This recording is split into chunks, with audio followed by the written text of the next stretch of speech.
and then I will share again the presentation.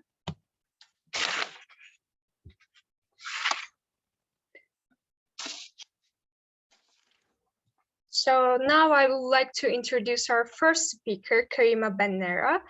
Karima is a 2021 PharmD from Algeria.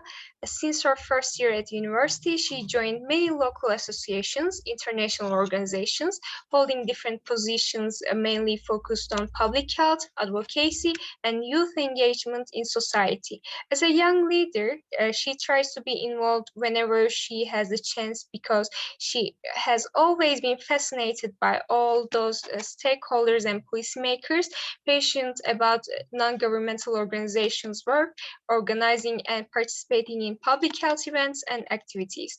She is the immediate past chairperson of pharmacy education at International Pharmaceutical Students Federation at IPSF. Now I would like to give the word to Karima. Karima, floor is yours. Thank you so much. So thank you, IPSF, for the invitation. So it's a pleasure to be here. Hello, everyone, and welcome to this session on Introduction to Education Advocacy, and in particular, pharmacy education advocacy. So in this session, I will try to present you advocacy, pharmacy education advocacy, and what we as young pharmacists are advocating for, and what basis form our advocacy in IPSF. And we'll try also to give you a small briefing on the basic steps to develop an advocacy strategy to improve pharmacy education advocacy locally, regionally, and globally.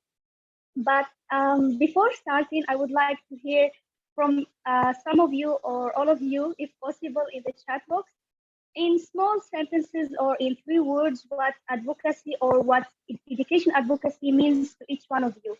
Like, it would be nice to hear your thoughts before starting this session.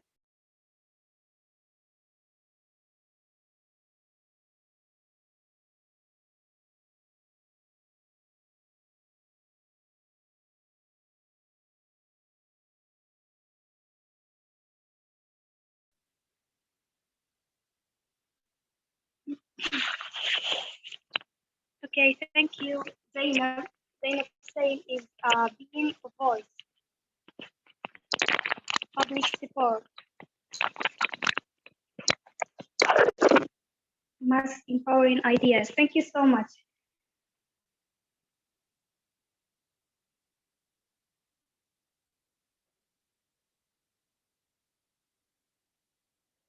Speaking up, I like it. Youth empowerment.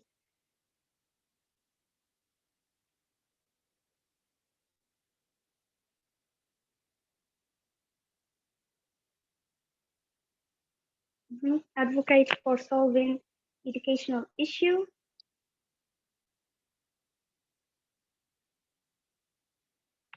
Yes, science is right.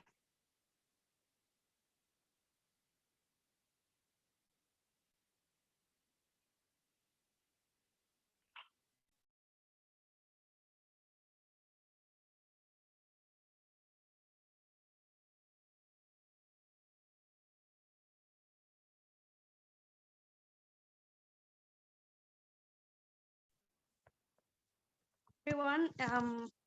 It's really great to hear these all amazing ideas and thoughts, and I think each one of us as youth or as student is seeing it like having a small or like a small part of the definition of advocacy.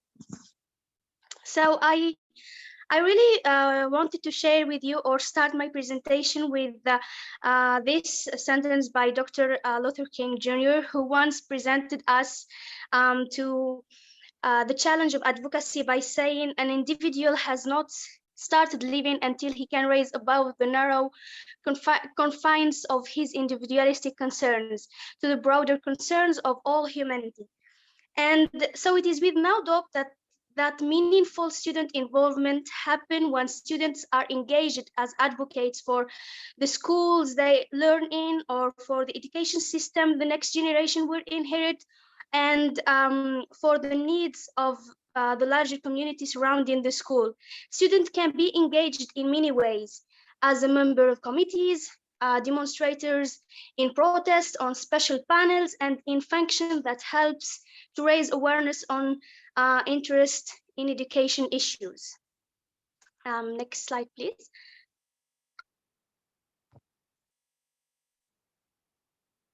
So what is really advocacy? So according to UNESCO, advocacy is the deliberate process based on demonstrated evidence to directly and indirectly influence decision makers, stakeholders, and relevant audience to support the implement of actions and to contribute to enhance access to scientific knowledge. Advocacy can be taught as a notion, as an objective, or a mix of action involving problem findings, researching, analyzing, drawing strategies, and policy making. Next slide. So how education advocacy has been shaped through years. So students advocacy has a long history going back to at least the 1930s when a youth-led group called the American Youth Congress presented a list of grievances to the US Congress, including public education. And from that, a huge history for the education advocacy started from the civil rights movement of the 1950s to the free expression movement of the 1960s, to the resurgence of students' voice in the 2000s. Education advocacy is alive in the world that we are currently live in today. And here I tried to mention some examples of the like education activities, education advocacy activities that been held by non-profit organization and youth all around the world. So the first example I mentioned here is the Rethinkers that has been working with students since 2008. It encouraged them to dream big about changes they want in their school and take action to make those dreams reality. The mission or the goal of this organization is to support youth of color in becoming thoughtful and capable leaders through the process of critically rethinking our educational expression and taking action to create transformative systematic change. The second example is the 21st Century School Fund, which focuses on improving the physical conditions of urban schools buildings so that students can attend schools in an environment that enables them to learn. And the third example is the Educational Trust, and this organization pays special attention to the deficiencies in the learning and academic progress of minority students whose parents are less fortunate. And there are other many like examples on youth advocating for education all over the world, from the primary to the university. And we can always like be inspired by those activities and take an action we ourselves as youth and as young pharmacists. Next slide.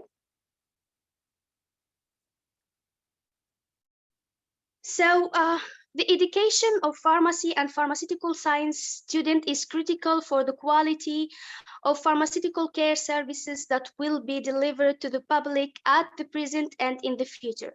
After all, students of today are pharmaceutical healthcare professionals of tomorrow. And an inadequately and poorly trained pharmacy student is a potential threat to the health system. Thus, it is pertinent that all students across the globe receive the best possible quality, need-based education that will prepare them to be flexible and evidence-based pharmaceutical workforce members, irrespective to their country, their region, or their place of study. But as you can see, like for like 2 years or more, the COVID-19 pandemic has exposed diverse inequalities and areas of improvement in the training of pharmacy and pharmaceutical science students globally. And these imbalances need to be addressed and engaged at all levels by local and international dialogues to ensure that actionable measures are taken and put in place for the most effective and adequate education system and process of students irrespective of their background, their region, and their place in the world. Moving to the next slide.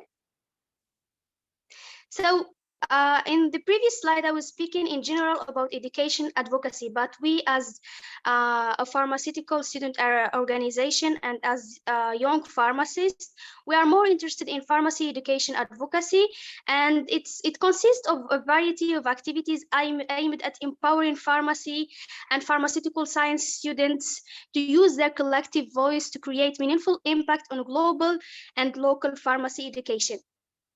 This activity promotes best educational practices and policy intervention as regards the education of pharmacy students. But what are the activities that IPSF had or managed to do as regard when it comes to education, pharmacy education advocacy, and what is the foundation of pharmacy education advocacy in the International Pharmaceutical Students Federation? Next slide. So each activity or each plan or each advocacy work should have a foundation or a base that form this activity. And the ground that IPSF have for its education advocacy work like contain 4 main areas that are connected, and they're really like came one after another, and the first one is inspired the other one, and so on. So IPSF education advocacy started by policies and plans. Like IPSF first work in order to move to advocacy, they started by building and creating the policies and the plans for the advocacy or for the action or for the call. And the second thing is the second area is the FIP Nanjing statement on pharmacy and pharmaceutical science student education.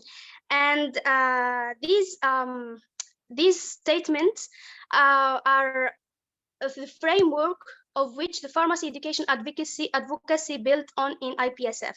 So these statements show the envisioned future of the pharmaceutical education needed to enhance professional standards worldwide. The statements are used for self-assessment and monitoring at the country level or educational provider level, identification of gaps and strategic planning, and empowering the process of education. And this statement inspired the creation of the pharmaceutical workforce development goals. And then as the pharmaceutical workforce is a unique profession with a diverse expertise, covering science, practice, and education, FIP believed that it is imperative to bring science, practice, workforce, and education in one transformative framework, creating the 21 FIP development goals. And like these 2 main areas, the Nanjing statement and the 21 FIP development goals, really create the solid ground for all IPSF work or for every pharmacy student education advocacy strategy. Another area that IPSF count on or refer to when preparing or when working on the education advocacy is the UNESCO's high-level meetings and initiative prescribing precisely the Future of Education initiative and the International Days of Education related activities. Next slide, please. So I tried to share with you some activities that was held by IPSF especially that we saw that what built the foundation for the advocacy for a transformation in pharmacy education at all levels. So IPSF was trying with the lead of the pharmacy education committee to firstly to raise awareness as regard the Nanjing statement by creating surveys to see the perspective of students as regard the Nanjing statement and see how much that the students are aware as regard the Nanjing statement. Are they ready to make a local action? Are they ready to, or they do they have a fully understanding for these statements and what they can really do with this statement to make a change in locally in the pharmacy education system? Um, because it's an absolute necessity that every student and recent graduate masters the comprehensiveness of the statement and commit to taking deliberate action to achieve the transformation of pharmacy education. IPSF Pharmacy Education Committee managed also to have a session for discussion as regard the FIP development goals, gathering opinions from members from different regions, from different countries, with the intention to create a report of student perspective and trying to find the gaps and propose the solution to be shared with policymakers, stakeholders in order to deliver youth voice and make an action. Next slide, please. IPSF also actively advocates for better futures of education and successfully took part in the UNESCO Futures of Education initiative, an initiative that focuses on the effects of the COVID-19 pandemic on education system with an attempt to rethink education and help to shape the future. The initiative catalyzed a global debate on how education, learning, and knowledge need to be reimagined in a world of an increasing complexity, uncertainty, and precarity. The inputs received through this fruitful session were gathered and sensitized and shared with UNESCO as Youth Global Voice calling for action. So all these activities by the IPSF Global was shared and was gathered all to be shared with stakeholders, with higher organization in order to deliver youth voice and in order to make a change as regard the pharmacy education and pharmacy education system worldwide. In the next slide, I would like to share with you some local like activities done by IPSF member organization.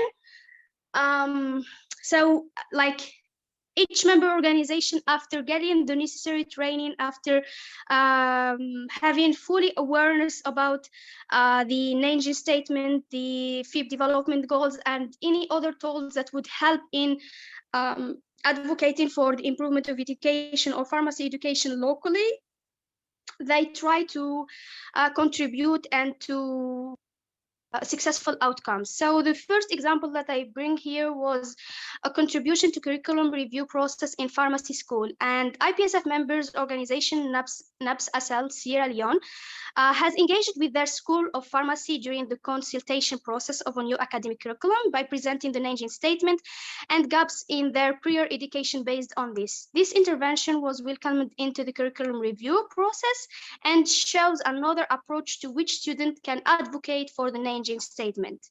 The second example was generating evidence for pharmacy education changes through research. So an undergraduate master project. This will create evidence on which policies can be made. A student from Kenya initiated such research project for his undergraduate project assessment of Bachelor of Pharmacy Education and Training in Kenya, putting the perspective views of student and faculty members and global pharmacy education guideline. This study also and more can somewhat serve as evidence to influence policy in the country.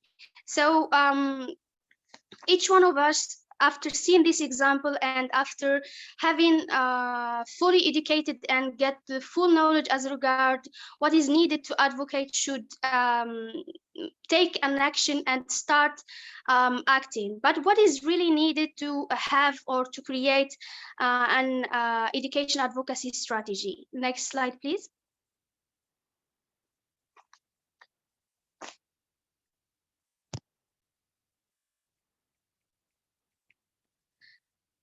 So is it moving? Because I can't see the slide. Yeah, it's only next slide, but do you all have the same problem, or is it just Karima? Can you write into the chat box? The slide's title is How to Develop an Advocacy Plan and Strategy. Can you see the slides? Okay, thank you so much. So Karima, can you see this slide? Yes, it's now working. Okay. So how to develop an advocacy plan or strategy. So before trying or beginning with developing an advocacy strategy, we need to identify the challenge, because it's okay to develop an advocacy strategy. And the challenge is anything that requires a great deal of intellectual or physical energy to be achieved effectively, and thus test a person or an organization capacity. It could be also described as a demand for explanation or justification or a call into question. And in this context of an engine statement, an example of a challenge could be understanding a particular statement in the engine statement and how it relates to you and your education. For example, statement 211 states that pharmacists should learn to work collaboratively with other healthcare professionals and scientific and medical science and social field. The challenge can be identified as how the pharmacist is trained, and also how they perform and interact with other healthcare professionals. This can provide an avenue for developing an advocacy strategy and addressing how pharmacists can work collaboratively with other healthcare professionals. Next slide, please. So after identifying the challenge, in developing an advocacy strategy, certain steps from the basis of an action plan to the point of focus should be in line with the challenge in mind. Some questions that can guide the development of the advocacy strategy include: what problem are you trying to solve? The potential issue to be addressed from the basis of identifying the challenge. The second question could be: what are the main priorities? Each strategy should have a plan in line with the objectives to be achieved, as this can ensure that the advocacy is efficient and focused. Once a plan is identified, the priority challenges should follow up on how this advocacy strategy will address it. The third question could be: what are the best set timeline and task for the successful execution of the advocacy strategy? As always, the timeline and selecting timeline will keep us always motivated. And the parties involved need to decide a set timeline and the task to be done at this. And this, like, defining the timeline will assist in the planning and the designing of the strategic objective milestone. In the long run, the well-set milestones will grant evaluation and monitoring of the advocacy strategy and assist in the acceptance of achieved and intended impact. The last question should be: how are you going to evaluate the overall impact of the advocacy strategy?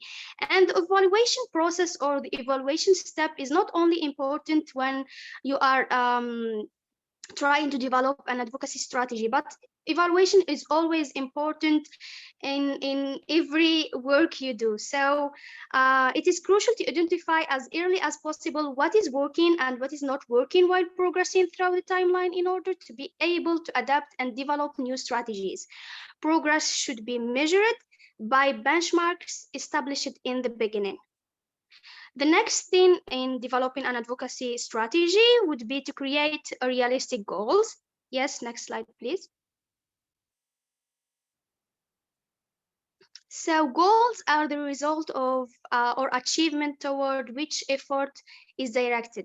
They are broader as compared to objectives that are more focused on one effort or action to be accomplished or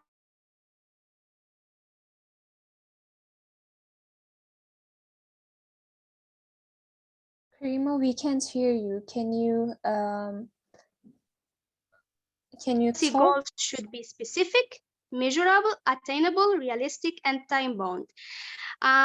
Specific simply when asking the 5 important W questions: who, what, where, when, and why. Measurable, it's very important to establish a way to measure progress toward achieving your advocacy goal. Attainable, when setting your advocacy goal, ask yourself if there is anything outside of your realm of influence that could stand in the way of a focus on the achievement of your goals. For example, the financial, the cultural difference, and so on. The goal should be realistic, because you always need to set a goal that you are able and willing to work toward, while you should always set a goal that will challenge you to be better, but it's important to take a realistic approach. The goal also need to be time bound, because you always need to give yourself a time frame for accomplishing your goal. Because without a time frame, you can't be motivated, and you won't see there is any sense of urgency to accomplish your work. Moving to the next slide. So the second part of developing an advocacy strategy is to map resources and capabilities. It is important to identify the resources at hand and what resources are lacking to successfully advocate for the cause. Not only this will be helpful in resource allocation, but it also will assist you in helping to understand the value of establishing and maintaining partnership, as well as building sustainable network. So there are some aspects that you need to consider when mapping your resources and capabilities, and that's by questioning yourself this question: what resources do we have? So first, you need to identify what resources do you have at hand. Resources might include libraries, donors, organization, meeting space, technology, and printing services. And then what resources do we need?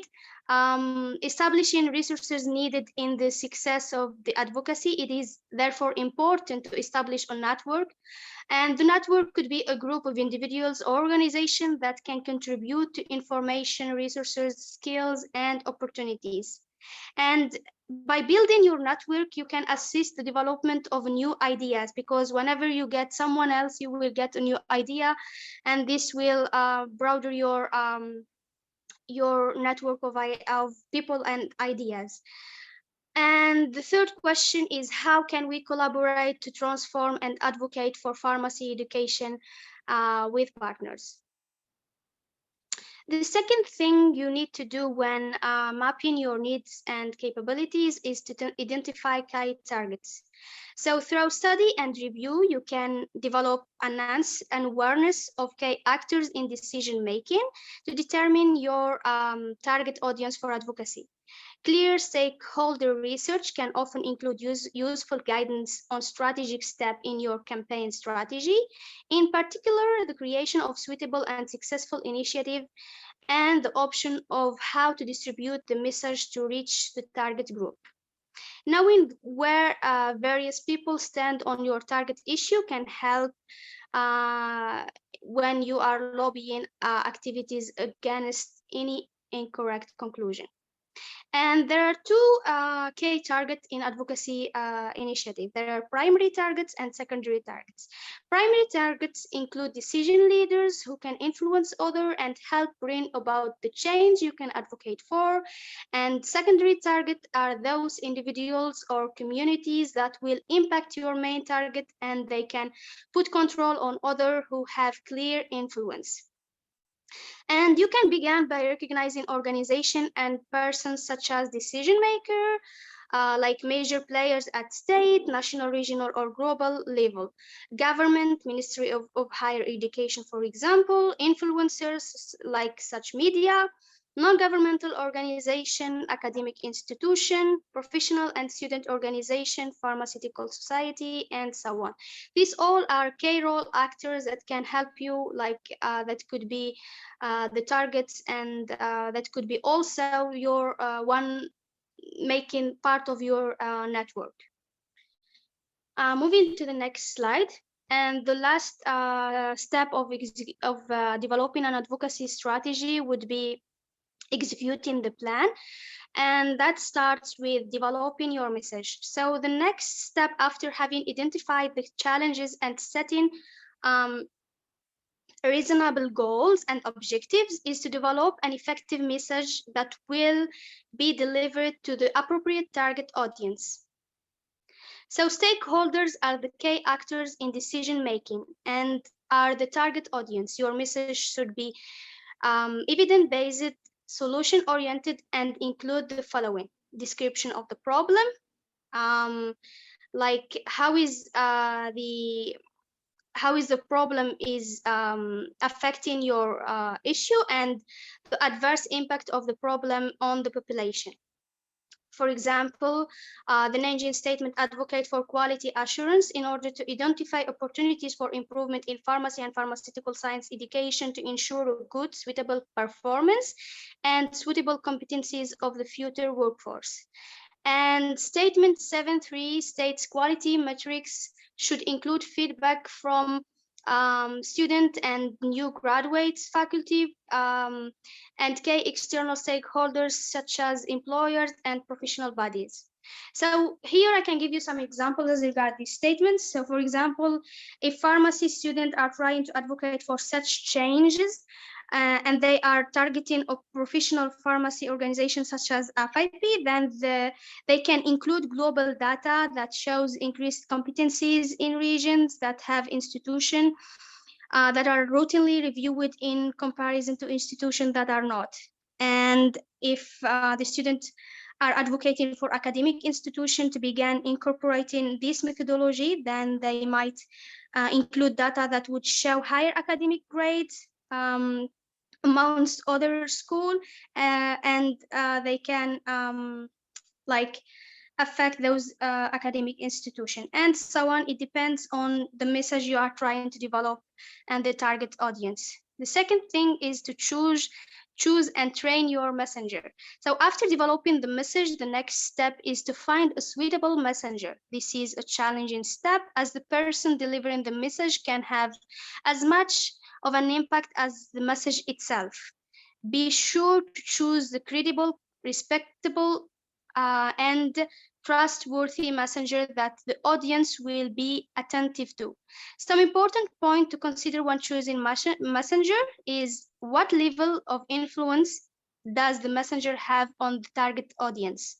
How much does the messenger know about the issue? And where does the messenger stand in regard this issue? Because the stance of the messenger as regard the issue can really affect in huge way the way of delivering the message. And how credible, because credibility really important when delivering the message, how credible is the messenger in the eye of the target audience. Also, it is crucial to train your messenger so they are well equipped to answer any question that the target audience might have, workshop, webinars, or private briefings, or examples of how training might be achieved. The third thing is delivering your message. So when preparing to deliver the message, the choice of format depends on the target audience, and there are many formats that you can follow: person to person, print, electronic, such as television, social media, website, YouTube, and so on. And having more than one format for one message would really helpful when you are trying to affect your target audience and to convince them. The last step would be monitor and evaluate the result.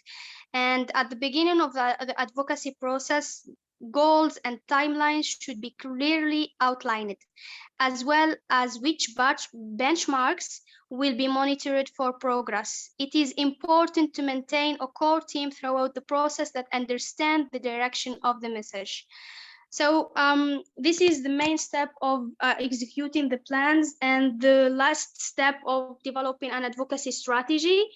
And I just want to add that this now more than ever, there is more need for significant transformation of pharmacy education to advance the practice of pharmacy, improve patient outcomes, and adapt the pharmaceutical workforce to the expanding roles of pharmacy profession.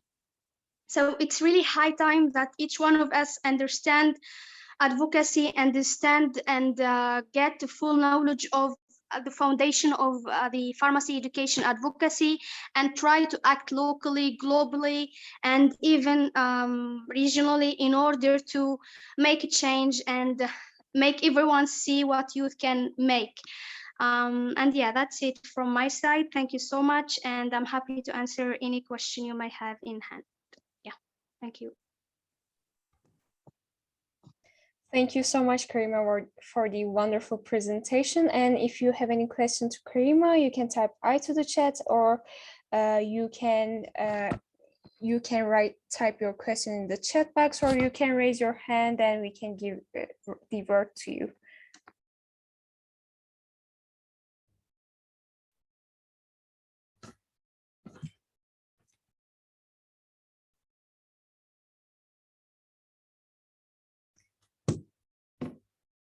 I will just wait for a couple of minutes, and in the meantime, I would like to ask Professor Ralph Altier, would you like to move forward with your presentation, or would you like to have a 10-minute break after this presentation?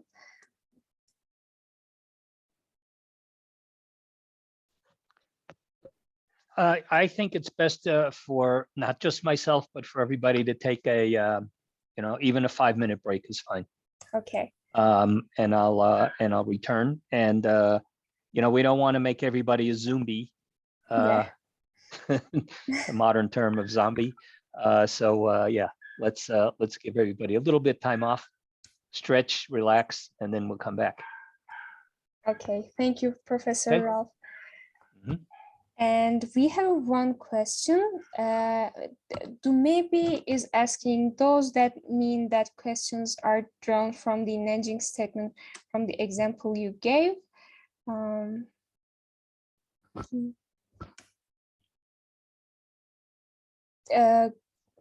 If you like, you can explain your question to maybe, or Karima, if you understood the question, you can just answer it.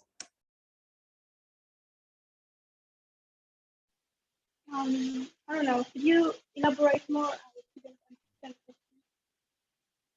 We can't hear you, Karima.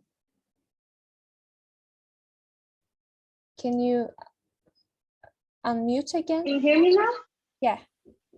Yeah, I was saying that could he or she elaborate more, as I couldn't understand.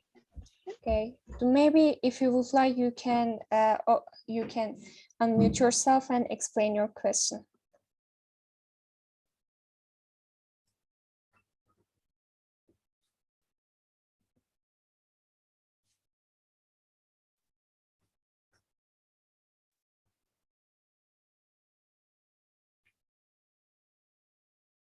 Okay, so maybe is asking how important is the Nanjing statement? Are the Nanjing statements in the advocacy? Maybe actually Professor Ralph will explain it in the next session. Or Karima, if you would like, you can also explain the importance.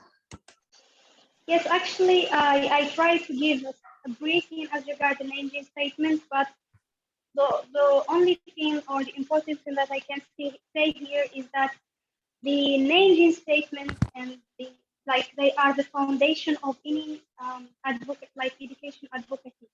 But I think you can hear more as regards this Nanjing statement and how you can relate them to your advocacy in the next video.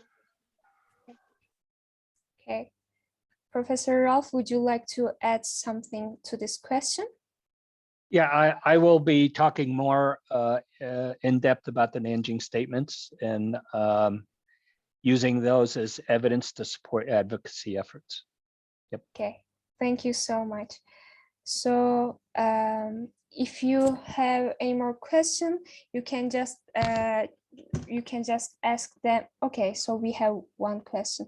What is the difference between primary and secondary targets? Karima?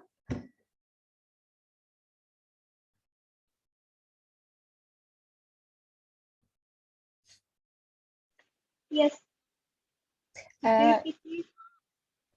So the question is, what is the difference between primary and secondary targets? Okay, yeah. So the primary targets are the ones like the decision leaders, like on the top of the, let's say the pyramid, like the people, the high level people who can influence others and help bring about the change you're advocating for. And while the secondary targets are those individuals or communities that will impact your main target, and they will put control on other who have a clear influence. So the primary targets are the one you are trying to convince or you are trying to deliver your advocacy action to. The secondary target is the people or your network or your partnership, and the one who would help you to convince and affect the primary target. Yeah, I hope I answered your question. Thank you, Ali, for your question. I hope that the answer is meeting with your expectations. So, do you have any more questions? And if you have a question but hesitating to ask in the chat box, you can also send me an email and I can forward it to Karima. So, okay. Thank you all, and we will have a 10 minutes break, and we will start at 3 p.m. GMT 3 p.m. 55 minutes GMT plus 0. So we will start in 10 minutes and see you all. Bye.